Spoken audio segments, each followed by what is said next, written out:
réseaux sociaux buzz. Bakpatou, Songi Songi, Kongosa, Koromoto, Legede. Venez. Venez vous informer en temps réel. Écoutez les critiques, les analyses avec Maman Buzz sur réseaux sociaux buzz. Ici, pas de critiques stériles, ni tête ni queue, pas de polémique. Maman réseau, Maman Buzz de tout le monde est là. Maman Buzz sur réseaux sociaux buzz. Et Lengue Zangali Passa. Le goût qui n'a pas de concurrent. Elle sortait avec un homme crapaud qui l'obligeait à boire son pipi et avant de mourir, elle a vomi du crapaud. Non seulement elle buvait son pipi, elle couchait avec le monsieur là et elle était en train aussi de lyncher son appareil génital. Cette histoire m'est venue depuis le Cameroun et c'est la grande sœur de la victime parce qu'elle est déjà décédée qui me raconte l'histoire. C'est l'histoire de Rosaline qui est issue d'une famille aisée, une famille bien, parce que son père était responsable, son père travaillait, sa mère était enseignante dans une école de la place, son père était agriculteur, un grand commerçant en tout cas, qui pouvait en tout cas s'occuper d'eux. Rosaline, dans la famille de 7 enfants, est venue à la 5e position, était très intelligente et puis était la fille préférée de ses parents. Quand elle grandissait, elle disait toujours que moi, je vais travailler dans un bureau. Moi, je serai bancaire. Ce qui fait qu'elle a bien étudié. Elle a fait la section, je crois, commerciale. Elle a fini et son père l'a envoyée à l'université de Douala où elle n'a fait que 3 ans. Par faute de moyens, elle ne pouvait pas continuer, mais elle avait un niveau. Et avec son niveau-là, elle s'est décidée en tout cas de chercher un stage professionnel dans une banque. Elle a commencé à chercher les stages. Elle faisait des demandes de stages professionnels partout, même dans des petites institutions là qui fait emprunter l'argent là. Elle a cherché, elle n'a pas trouvé. Elle a même quitté ces institutions. Elle a commencé à chercher dans d'autres institutions. Il n'y avait pas de stage professionnel pour elle. Jusqu'à ce qu'un jour, elle est partie dans une banque. Le nom de la banque que la grande sœur m'a donné, cette banque-là se trouve aussi au Congo, en République démocratique du Congo. C'est une banque internationale dont le chef d'agence est nigérien. Le chef d'agence est nigérien. Le jour où Rosaline était partie déposer la demande de stage professionnel, le monsieur de la ressource humaine a dit qu'il n'y avait pas de place pour le stagiaire professionnel et qu'il ne recrutait pas. Au cas contraire, elle devait être recommandée par l'université. Or, ce n'était pas le stage académique, c'était le stage professionnel. Donc, hors université, les stages professionnels pouvaient aussi conduire à l'employment. Elle pouvait être engagée à la société si elle travaillait bien. Alors, en sortant de la banque, elle a vu une voiture qui entrait. Je vous rappelle que Rosaline, à l'époque, parce que cette histoire, je l'ai reçue, ça fait déjà 3 mois. Et en tout cas, je profite aussi de cette occasion pour demander pardon. Je reçois tellement de messages. J'ai mon manager qui m'aide à faire le montage des vidéos de fois et tout. Mais il ne vient pas chaque jour. Et c'est fait que quand je suis toute seule, je ne lis pas tous les messages. Et ces messages est entré dans mon téléphone, ça fait presque 3 mois, depuis le mois de février, fin février, des histoires comme ça, avec la photo que vous avez vue là, au début de ma vidéo, la page de couverture, là, la photo, il y avait des petits crapauds. Sauf que la grande sœur a dit qu'elle ne pouvait pas m'envoyer des vidéos pour essayer de garder la dignité de sa sœur parce qu'elle voulait que l'histoire soit connue, mais elle ne me faisait pas confiance pour m'envoyer les vidéos de sa sœur pour que je puisse voir son visage. Je dis qu'il n'y avait pas de problème. Alors, je disais que quand elle est partie demander, elle voulait déposer son CV pour une demande de stage professionnel, le monsieur de la ressource humaine lui a dit qu'il ne recrutait pas, il n'y avait pas de place pour une demande de stage professionnel et qu'il va lui rappeler. Le monsieur là n'avait même pas pris son CV.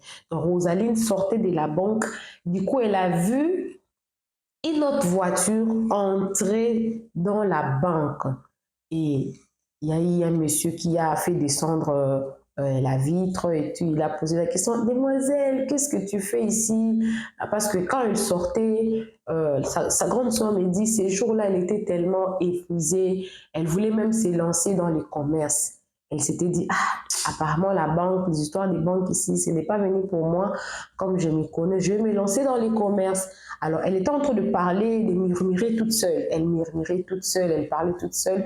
Et le monsieur, là, quand il a baissé sa vitre, et puis il a posé la question, pourquoi tu parles toute seule? Oh non, elle avait cru que c'était aussi un client qui était venu à la banque. Quand j'étais venue déposer le CV pour la demande de stage professionnel, malheureusement, ils ne recrutent pas. Mais j'ai déposé mon CV partout.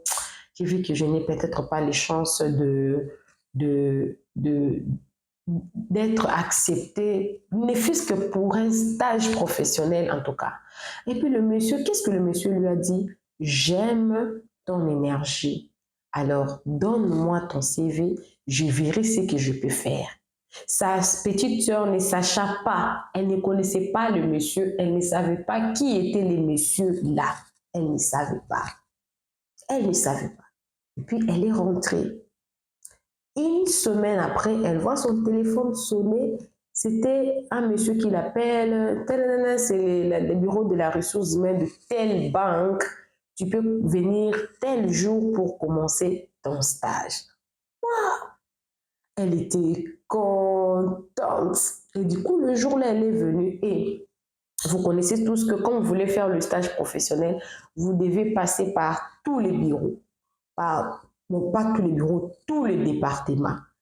Tous les départements pour apprendre. Et aussi, c'est aussi une manière pour la société là de voir par où vous êtes un peu très fort. Et si vous travaillez bien, s'il y a une place vacante là, on pourra aussi vous embaucher. Et la banque ne payait pas un salaire, mais du moins, il rémunérait un montant là, un quota là, qui la permettait en tout cas de prendre son moto et sa moto tout le jour. Et elle l'aimait vraiment. Il s'est fait que la dame qui était secrétaire, elle partait travailler peut-être cette semaine. Les stages professionnels, normalement, elle devait faire 6 mois. Elle devait passer chaque bureau 1 mois. Mais quand elle a fait que 1 mois, la secrétaire est tombée malade. La secrétaire du chef d'agence là est tombée malade. Ce qui fait que le bureau était vide. Elle n'a jamais travaillé dans ce bureau-là. Mais pendant qu'elle était malade, où elle demandait, je vais aller voir mon docteur, le directeur, bon, les chefs d'agence là avaient demandé, on va l'appeler directeur parce que, comprenez-moi seulement, le directeur de la banque avait demandé à ce que Rosaline puisse rejoindre la secrétaire afin qu'il puisse déjà apprendre parce qu'elle devait normalement donner congé à la secrétaire parce que son état de santé dérangeait un peu. Rosaline aussi ne sachant rien du tout. La dame, il a appris qu'est-ce que tu dois faire, comment tu dois recevoir les gens. La secrétaire a signalé à Rosaline que toi tu as ta caméra, le directeur aussi, le chef aussi a sa caméra. Alors, vous avez, il y avait l'ordinateur qui était là, il pouvait directement appeler par vidéo, ou soit quand quelqu'un venait par exemple dans le bureau du secrétaire, avant d'avoir accès au bureau du directeur, le directeur pouvait faire signe. Il a montré tous les signes si il devait recevoir la personne, parce que le directeur voyait déjà toutes les personnes qui entraient même dans le bureau du secrétaire à partir de sa caméra. Le détail là est très important. Alors, la dame a pris son congé pour se faire soigner, avoir le repos médical et tout constant, parce que la dame devrait être opérée. Mais il s'est fait que la dame est partie 1 semaine après seulement. La nouvelle est venue au boulot que la secrétaire, elle était décédée. Tout le monde était choqué.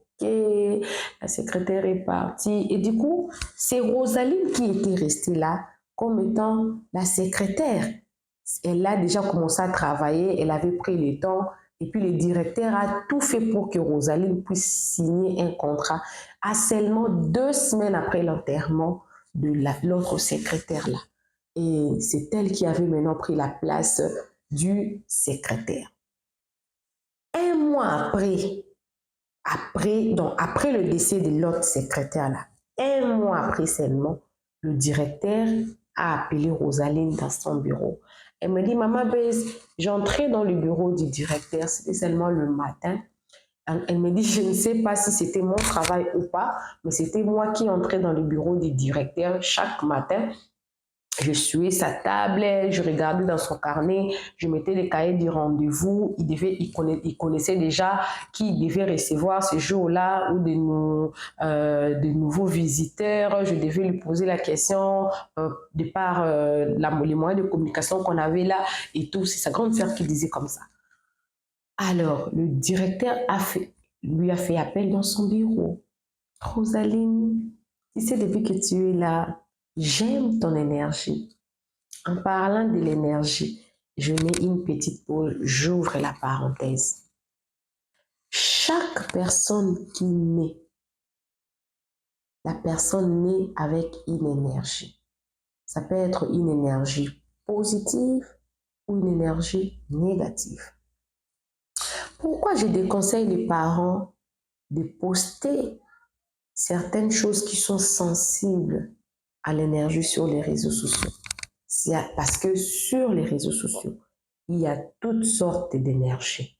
Il y a d'énergie positive et d'énergie négative. Souvent, ceux qui viennent faire des clashs sur les réseaux sociaux, en réalité, ils viennent chercher des personnes qui ont une énergie positive afin de récupérer ça. Alors voilà pourquoi dans les réseaux sociaux, ne suivez pas tout mouvement. Oh, les randos, comme nous avons l'habitude d'appeler ça au Congo, les randos. Souvent, ces randos-là ont pour but de voler ceux-là qui ont des énergies positives. Je ferme la parenthèse. C'était justement une parenthèse. C'est comme ça que le directeur lui a dit en ces mots, Rosaline, j'aime ton énergie. Tu fais bien ton travail. Tu fais vraiment très bien ton travail. Mais il y a une chose que l'autre secrétaire faisait, toi tu ne les fais pas et qu'il est maintenant temps que tu commences à les faire. Et puis Rosalie lui a posé la question, c'est quoi? Non, je dois m'oublier avec toi. C'est ce que l'autre la faisait. Alors, toi aussi, tu es resté dans ces bureaux, tu travailles bien, ton énergie m'a convaincu. C'était la seconde fois que le monsieur lui disait que j'aime ton énergie. Je rappelle que ce directeur-là, le chef d'agence-là, était un Nigérian. Le jour-là, Rosaline est rentrée à la maison, elle a dit que j'ai déjà un travail, je gagne déjà de l'argent. Dans les quartiers, on sait que je gagne bien ma vie. Du coup, si je refusais, il va peut-être me renvoyer, vu qu'il a été la personne qui a d'abord voulu en fait que je sois retenue comme étant stagiaire. Il a tout fait pour qu'on puisse m'engager. Qu'est-ce que ça va faire si je sortais avec lui? Ce n'est pas grave. Et le monsieur lui a donné rendez-vous. Il a mogoulé avec Rosaline. Je rappelle que le chef d'agence là, sa famille n'était pas au Cameroun. Sa famille était au Nigeria. Au Cameroun, le monsieur était seul. Mais il faisait chaque 3 mois, il partait au Nigeria. Chaque 3 mois, il partait au Nigeria pour aller voir sa famille. Donc, le terrain était libre pour Rosaline et le directeur pour sortir ensemble. Ils ont commencé à sortir ensemble. Ils avaient très souvent l'habitude, en tout cas, même à l'heure des pauses là, vous allez voir, le directeur demande à la secrétaire de fermer toutes les caméras de leur bureau parce qu'il y avait des caméras, le directeur pouvait voir, et il y avait aussi une autre direction qui avait le contrôle de caméras. Là, je rappelle, donc à chaque fois que, même au bureau à l'heure de pause, le monsieur pouvait avoir besoin d'elle, viens, tu vas seulement l'appeler mon bangala, comme ça elle va venir, elle s'accoupe, le monsieur s'assoit, elle s'accoupe, elle fait ça dans le bureau. C'était comme ça. C'était sortir dans les bureaux, dans les hôtels. Mais la première fois que Rosaline était sortie avec le directeur, le directeur lui avait remis une enveloppe qui contenait de l'argent. C'était beaucoup d'argent en francs CFA.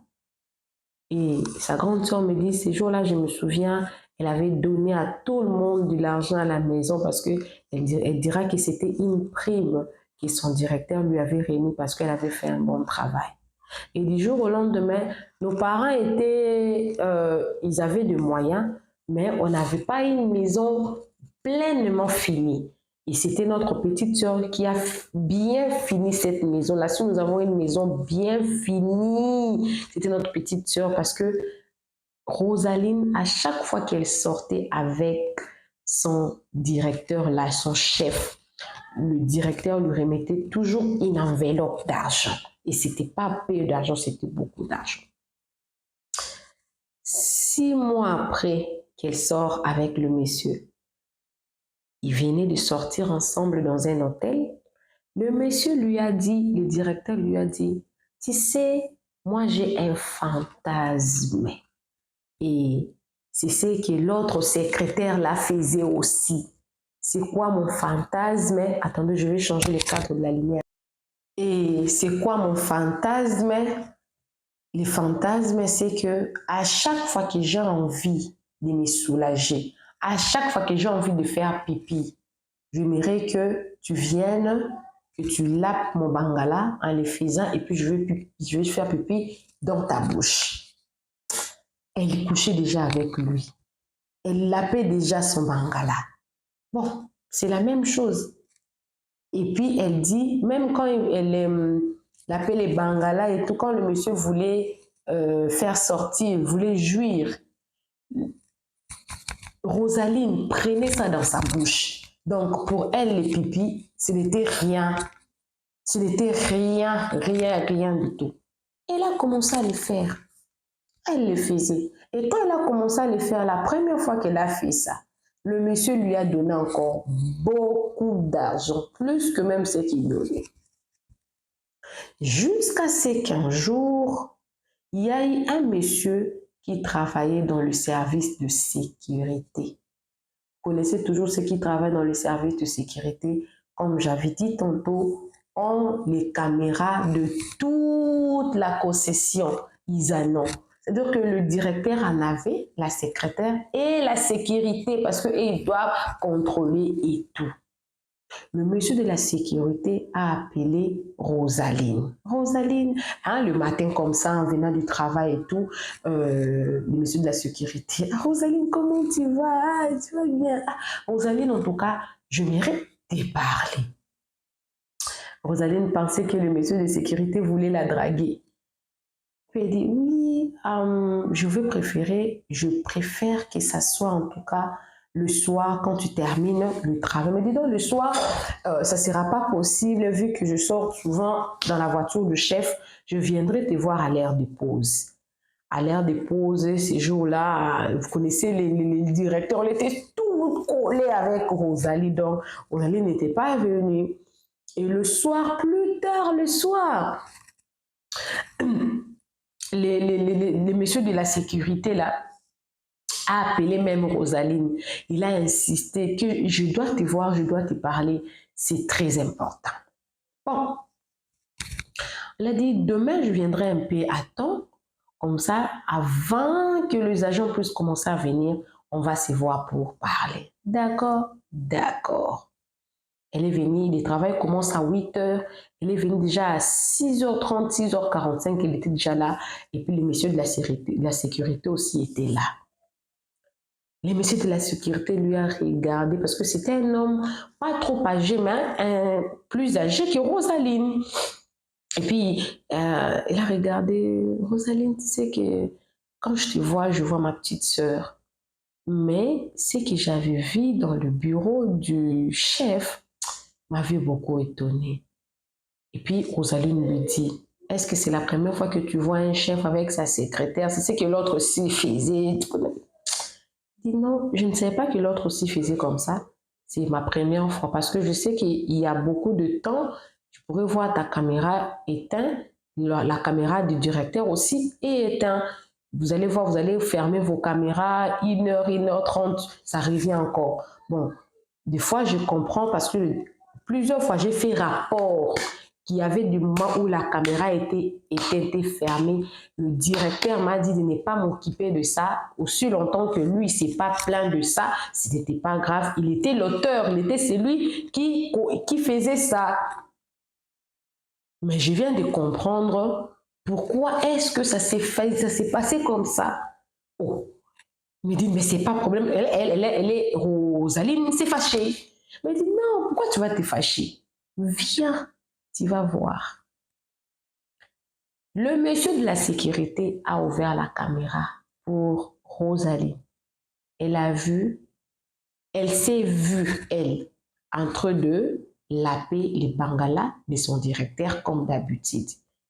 Mais le chef, quand elle est venue pour venir là, ce jour-là, je ne sais pas qu'est-ce qui s'est passé parce qu'on dit qu'on a 9 jours pour les voleurs, 1 jour pour les propriétaires. Rosaline s'est vue venir s'accroupir et s'est accroupie comme ça là dans les bureaux. Elle a vu comment est-ce que son patron s'est changé d'un sanglier. C'était un animal très bizarre avec une longue langue. Et c'est avec cette langue-là qu'il était en train de toucher Rosaline à la tête comme ça. Rosaline a vu ça. Qu'est-ce que Rosaline a dit? Elle a dit, tu mens.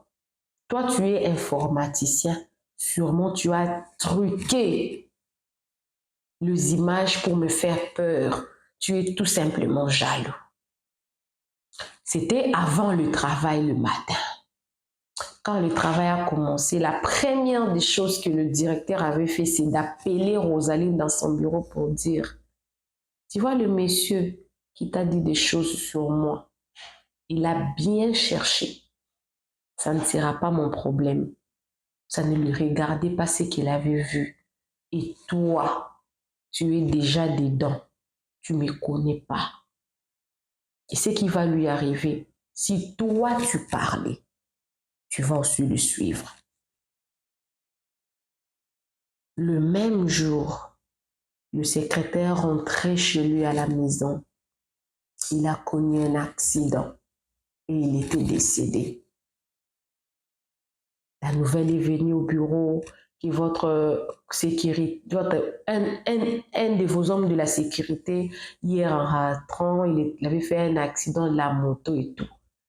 Et du coup, on a mis le corps à la morgue. Le jour où le corps sortait, là, c'est sorti, on a enterré. Le monsieur n'était pas venu, mais il devait quand même venir parce que c'était lui, les boss. Et quand il est venu, on avait déjà enterré. Le monsieur avait pris Rosaline à la main parce que déjà au bureau là-bas, tout le monde soupçonnait ou connaissait que le directeur sortait avec la secrétaire. Ils sont partis. Vous voyez comment on met les bâches de la photo là, arrivé devant la photo. Et le directeur a commencé à rire. Tu me regardes pour... Il a dit, tu me regardes pourquoi? Tu l'as bien cherché? Arrête de me regarder. Sinon, tu vas finir dans les toilettes là. Tu ne veux pas finir dans les caniveaux. Tu ne veux pas laver les toilettes là. Continue à me regarder. Quitte là. Il a fait... Oh, Rosalie lui a regardé, mais ça ne te concerne pas. Ce sont mes affaires. Et puis le monsieur est parti. Il s'est assis avec la famille. Il a parlé. Il a sorti une enveloppe. Il l'a remis à la famille. Et en partant, il est encore parti devant la photo. Il a dit comme ça.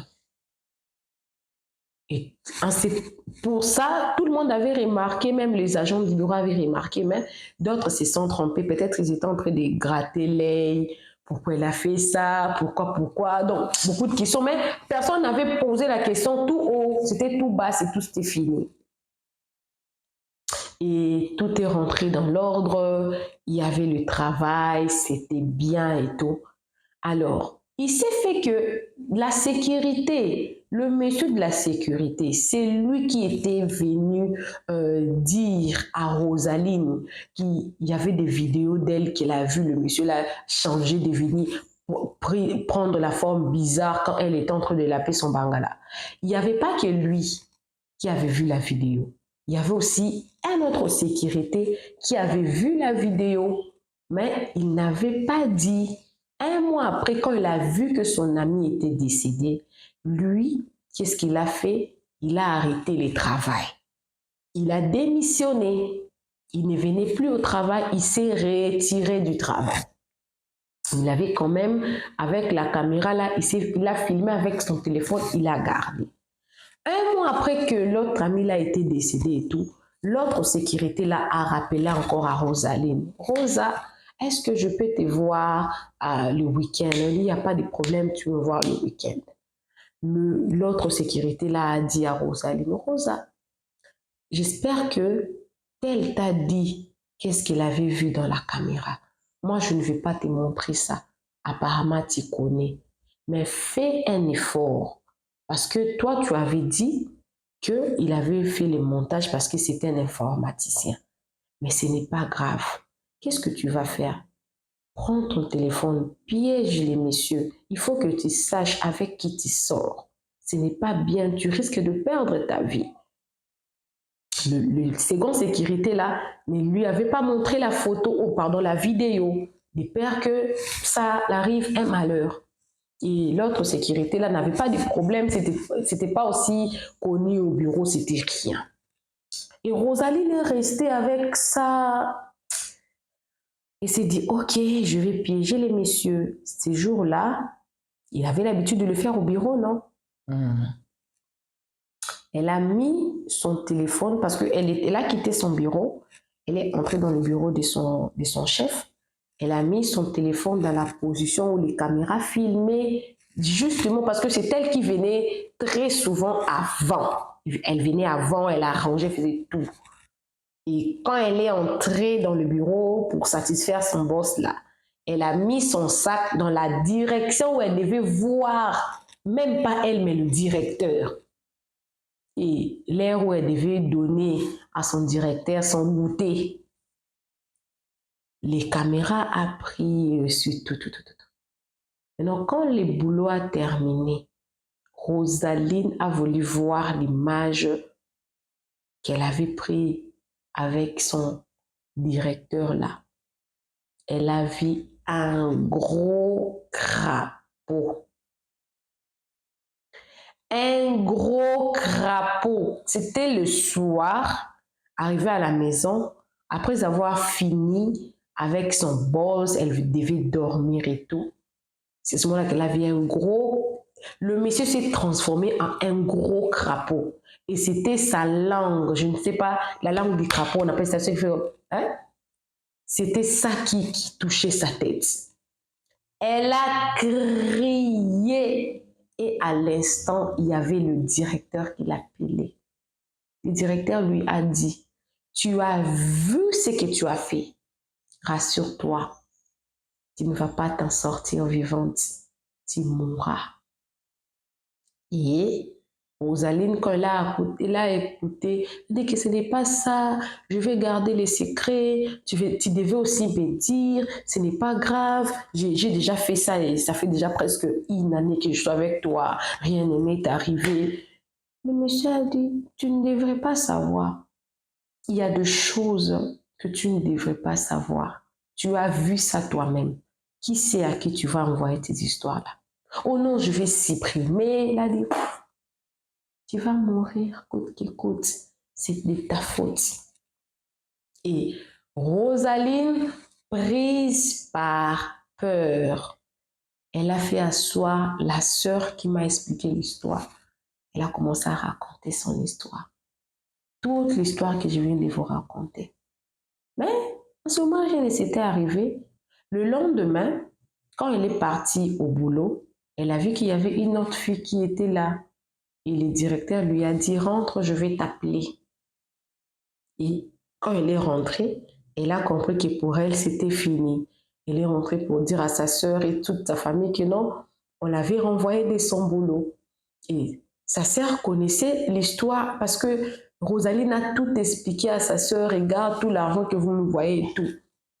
Mais rien ne s'était arrivé. Et quelques jours après, Rosaline a commencé à avoir mal au ventre. Mal au ventre, mal au ventre, mal au ventre. Quand sa grande sœur avait écouté l'histoire, elle aussi, elle avait peur de raconter à la maman ou de raconter à d'autres personnes. Ils ont gardé. Quand Rosaline a commencé à avoir mal au ventre, c'est en ces moments-là que Rosaline, en voulant garder l'intégrité de sa fille, parce que si elle disait ça aux parents, les parents pouvaient raconter à d'autres personnes, ça allait devenir une histoire virale. Alors sa sœur est partie seulement expliquer ça à son pasteur. Le pasteur a prié pour Rosaline.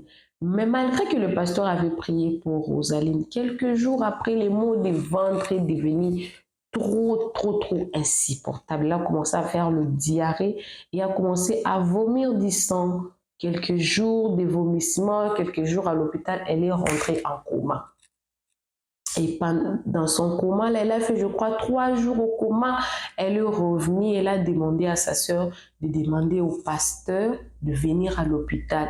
Quand le pasteur est venu, elle a expliqué tous ces problèmes-là au pasteur avec beaucoup de détails. Puis il a dit, en allant voir les choses, je ne pense pas que je serai vraiment en vie. Et c'est à ce moment-là qu'elle avait commencé à vomir le sang. Ces sangs-là, il y avait des crapauds dedans. Et c'est comme ça que sa sœur avait pris quelques photos parce que c'était sa sœur qui était là à côté d'elle. Elle a pris 2 photos là que vous avez vues là dans la page de couverture là. Elle a vomi, elle a vomi, elle a vomi et ensuite elle est encore retombée dans le coma. Et elle est morte dans son coma. Les photos là que sa sœur avait pris là, c'est ce qu'il avait gardé. Pour le vidéo, sa grande sœur m'a dit qu'il avait déjà supprimé ces vidéos. C'est le vidéo que sa sœur en avait, c'était le vidéo où là, sa petite sœur était à l'hôpital. Donc Rosaline est décédée parce qu'elle voulait paraître, elle voulait à tout prix être banquière, qu'on l'appelle qu'elle travaillait. Et j'ai posé la question à la grande sœur. Pourquoi est-ce que vous n'avez pas poursuivi les directeurs? Elle a dit qu'on n'a pas de preuves. Nous allons la poursuivre sur base de quoi? Mais la banque est bel et bien, le directeur est bel et bien aussi en vie. Le nom de la banque, je ne peux pas citer pour ne pas discréditer ou faire la publicité de cette banque-là. Mais cette banque-là se trouve au Cameroun, se trouve au Nigeria, se trouve aussi au Congo, en République démocratique du Congo. C'est une banque internationale. Une banque internationale. Appelez-moi Maman Réseau, appelez-moi Maman Buzz. Si tu veux m'envoyer ton histoire, sens-toi à l'aise de m'écrire avec ces numéros ici. Prends le temps de me raconter ton histoire en 5 minutes, 5 minutes, 5 minutes pour que j'aie le temps de bien écouter et d'assimiler. Ne vous fâchez pas. Ne vous fâchez pas quand vous m'envoyez les messages que je ne réponds pas. Il y a plus de 100 messages qui entrent toute la journée. Ne tenez pas rigueur, mais vos histoires, je vais la raconter. Je vous promets. Alors, si tu as besoin de travailler avec moi pour le coaching ou pour une promotion pour un contrat de promotion, des publicités, ou même tu as déjà 1000 abonnés, 4000 heures, mais tu ne sais pas comment monétiser, n'hésitez surtout pas de me contacter. On va travailler ensemble pour essayer un peu de vous orienter. Alors, on se retrouve prochainement dans une nouvelle vidéo. Que Dieu vous bénisse. Bisous, bisous. Bye.